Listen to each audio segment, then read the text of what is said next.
Well, I just want to show you a video of how I make pollen patties. Excuse my son, I'm on daddy duty, so he's over there on the jumper. But what I'm gonna do is I have 7 pounds of pollen substitute, which is Dayton AP23. Got 10 pounds of sugar, cup of water, cup of olive oil or vegetable oil, 1 package of gelatin, and a bucket to mix it in with a drill and auger. I've got some supplement that I'm gonna add into it. I've got parchment paper. This is unbleached, so it's brown, it's not the white stuff. And I've got water getting hot right now to mix it in easier. So first thing I'm gonna do is I'm gonna go ahead and mix the sugar and pollen substitute, kind of get that mixed up. Then when I weigh out the water, I'm gonna go ahead and mix that with the gelatin and go from there. I'll show you here in just a second. As I said before, I have 7 pounds of pollen substitute. I've got 10 pounds of sugar. I'm just gonna mix this in this big old 5-gallon bucket because I know it's a lot.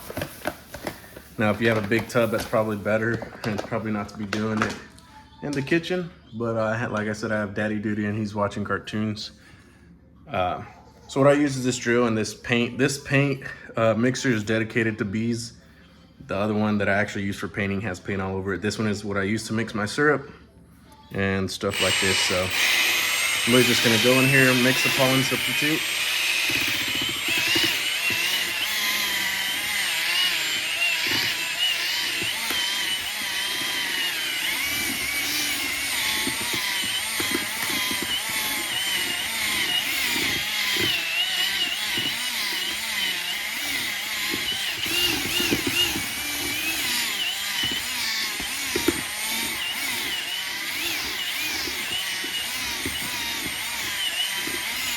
And so now the sugar and pollen is mixed in pretty well.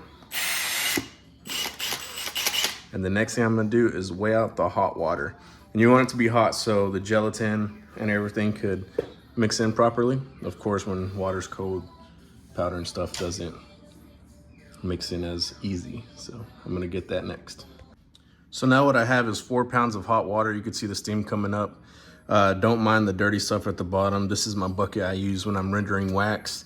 So there's particles and stuff like that, but it's all wax or any kind of stuff like that. Ain't dirt or anything, no chemicals, anything like that. So now that I have the hot water, I am gonna mix in 1 pack of gelatin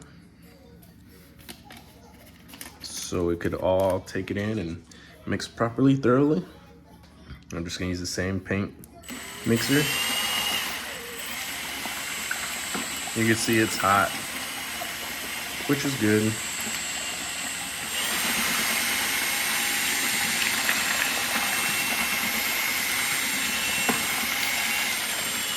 Now that that is mixed in good, I'm gonna slowly start introducing some pollen and sugar.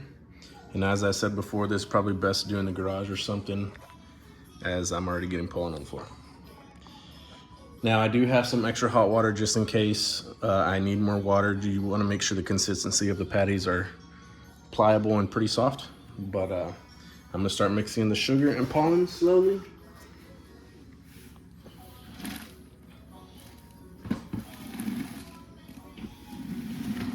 Probably do about half or a third. Mix it in, then add as I go.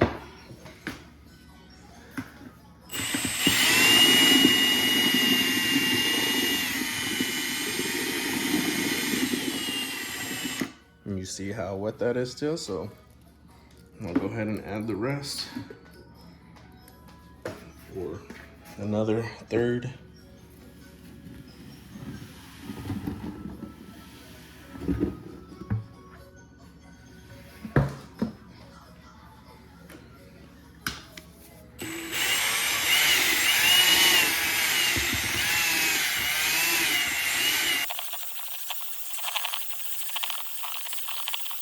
And I'm gonna add the rest now.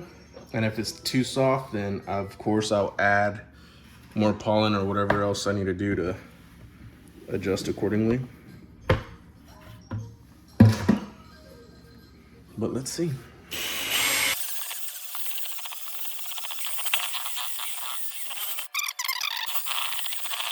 Add this vegetable oil in.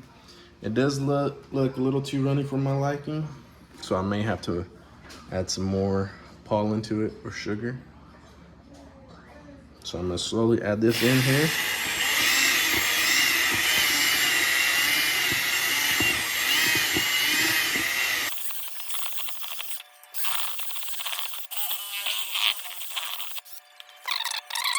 All right, so it was a little too runny, so I added another pound of pollen substitute, and that is a better texture there. You can see how it doesn't really fall off. You could slowly, where it's still soft. And I'm gonna wait about 20 minutes, kind of let it settle, just in case it does dry out a little bit.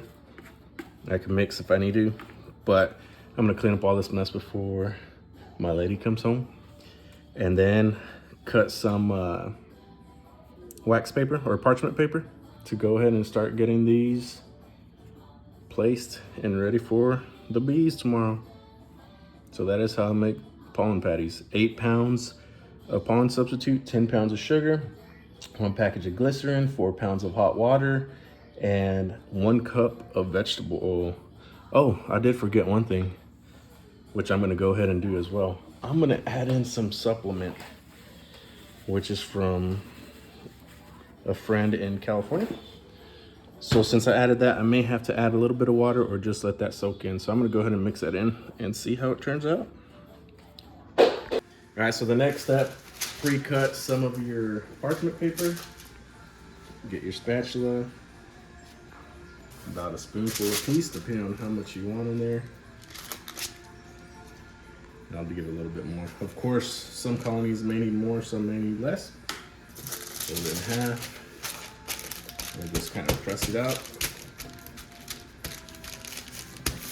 And there's your pollen patty there. Throw it on the colony, go to the next one. So that one was still a little small for my liking. So I'm gonna add 2 scoops on here. It's still warm from that hot water, which is good. And then of course I use a smaller piece of parchment paper on this one. So let's just go here.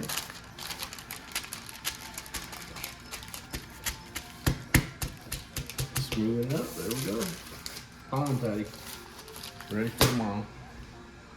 This is the finished product. Got a bunch of pollen patties ready to throw on. Now it's just to supplement since we're not getting pollen and we're still having hot days. So be good for the colony. There's about 40 of them in there.